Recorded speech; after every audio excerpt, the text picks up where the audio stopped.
गंगा माता की जय. विश्वामित्रांसमवेत राम लक्ष्मण मिथिलेचा मार्ग आक्रमू लागले.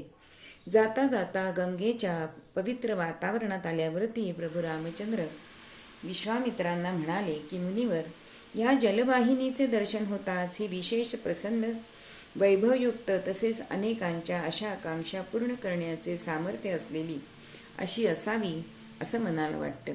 शांत, शीतल, मधुर असे हिचे जल अमृताला सुद्धा फिके करेल. ही भारतवर्षातील महान जलवाहिनी दिसते. तिचं नाव काय?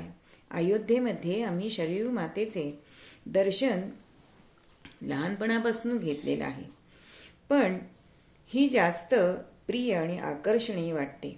या नदीचा इतिहास महात्म्य मला ऐकावेसे वाटते. तेव्हा विश्वामित्रांनी गंगेला वंदन करून प्रभू रामचंद्रांना ते म्हणाले की रामा, ही गंगा माता आहे. गंगा ही हरिपाद पंकज भवा स्वर्गावरी राहिली. तेथे स्वर्ग नदी म्हणून पहिले नावा प्रती पावली.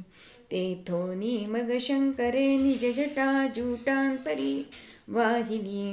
आली भूमीवरी हरी अपजरी पाप्यांनी ती गायली. गंगा माता की जय. श्री विष्णूंच्या कमलपदापासून निघालेली ही पवित्र जलवाहिनी स्वर्ग, मृत्यू, पाताळ या लोकांना पावन करीत असते.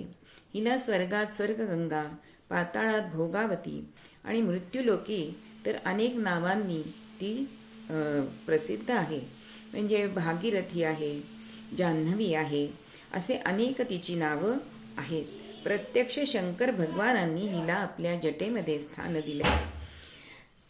गंगा माता की जय.